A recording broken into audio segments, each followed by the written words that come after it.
Release చేయడం జరిగింది. అదేవిధంగా ల్యాండ్ అక్విజిషన్ ఫేజ్ వైజ్ ఎట్లా చేస్తామని కూడా వాళ్ళు ప్రాపర్ ప్రణాళిక రూపొందించుకొని క్యాబినెట్ అంతా కూడా ఒక దగ్గర కూర్చొని చెప్పిన తర్వాత నిర్ణయం జరగలేదు అని చెప్పి ఇట్లాంటి మాటలు మాట్లాడడం నిజంగా కూడా మీ మహబూబ్ నగర్ బిడ్డలకు, నల్గొండ బిడ్డలకు వాళ్ళకు ద్రోహం చేయడం తప్ప ఇంకోటి కాదని చెప్పి నేను భావిస్తా ఉన్నాను.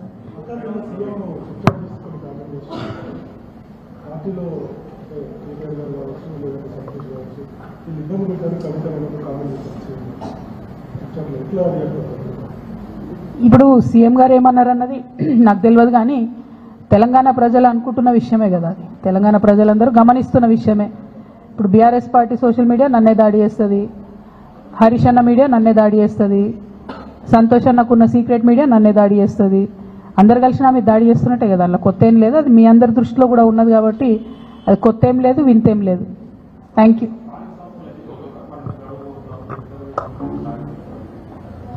ఎక్కడ మాట్లాడిరండి, ఒక్కసారి కూడా కనీసం బీసీల మీటింగ్ రివ్యూ తీసుకోవడం లేదు సీఎం గారు.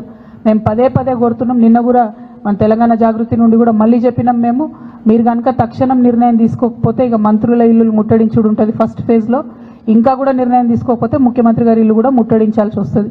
ఎందుకంటే 30 తారీఖు నాడు ఎన్నికలని చెప్తే కూడా కనీసం బాధ్యత లేకుండా మాట్లాడకుండా చివరి నిమిషంలో కోర్టుకు పోదాంలే అనేటటువంటి ఒక వైఖరి నిర్లక్ష్యపూరితమైన వైఖరి రాష్ట్ర ప్రభుత్వం చేస్తూ ఉన్నది. ఇది బీసీలను వారు పట్టించుకోవట్లేదు అనడానికి సంకేతం.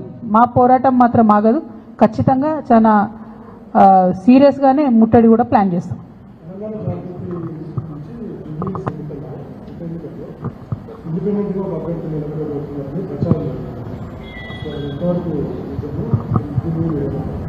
జై Telangana. Thank you. Thank you.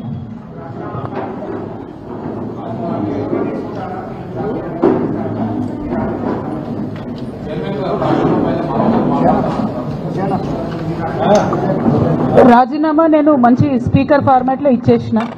Chairman గారు నాకు మళ్ళీ నేను తెల్లారు కూడా ఆయనకు ఫోన్ చేసి కూడా చెప్పిన, నేను మంచి సౌండ్ మైండ్లో ఇచ్చిన సార్, కంపల్సరీ నా రెసిగ్నేషన్ యాక్సెప్ట్ చేయండి అని. మరి వారు ఎందుకు డిలే చేస్తున్నారో నాకు తెలియదు. చాలా కారణాలు చెప్తా ఉన్నారు, ఆ కారణాలు నాకు అనవసరం. నేను రాజీనామా చేసినాను. బీఆర్ఎస్ పార్టీ ద్వారా నాకు వచ్చినటువంటి పదవి ఆనాడు వద్దనుకున్నా, ఇవాళ కూడా వద్దనుకుంటున్నా. మళ్ళీ పంపమంటే మళ్ళీ పంపుతా ఉత్తరం, నాదేం ప్రాబ్లం లేదు. Thank you. ఏం అడగలే, నాకు ఎక్స్ప్లెనేషన్ అడగలే, ఏం అడగలే.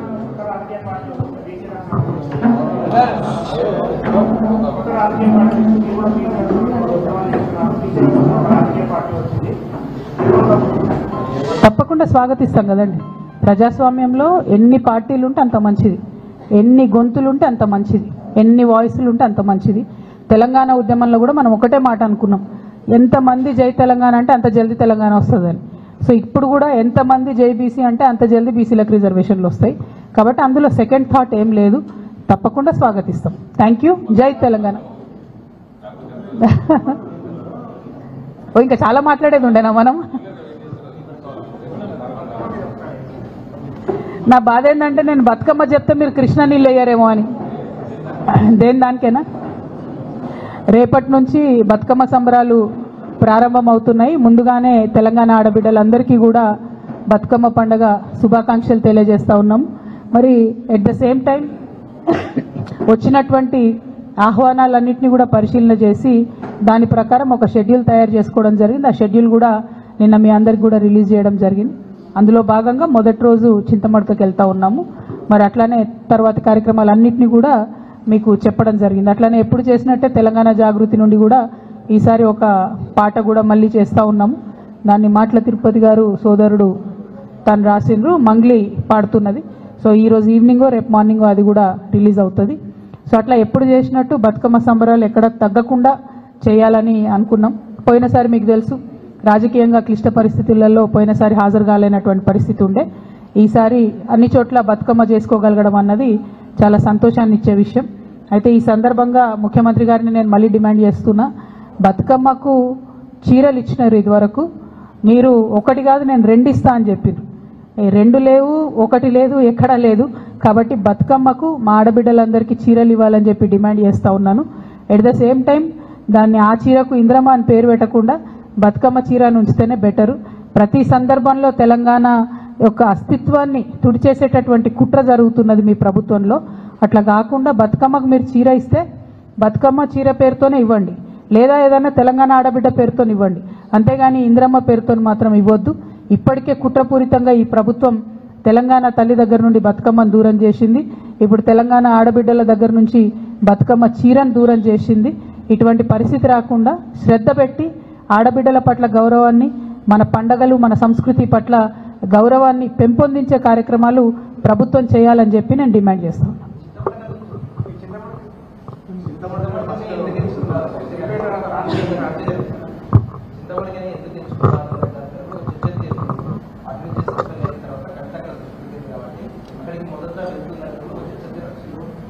అంటే ఇప్పుడు ఆహ్వానాలు చాలా వచ్చినాయి బ్రదర్.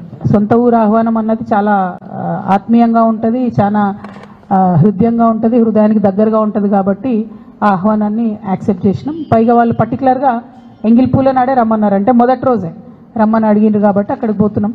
ప్రత్యేకంగా రాజకీయపరమైనటువంటి ఇంపార్టెన్స్ మీరు ఎట్లా నేను వద్దన్న ఆపాదిస్తారు అని అట్లా నాకు తెలిసిన విషయమే.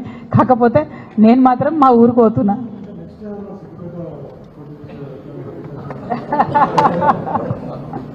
అంత దూరం ఆలోచన చేయలే బ్రదర్, అంత దూరం ఆలోచన చేయలే. Thank you so much.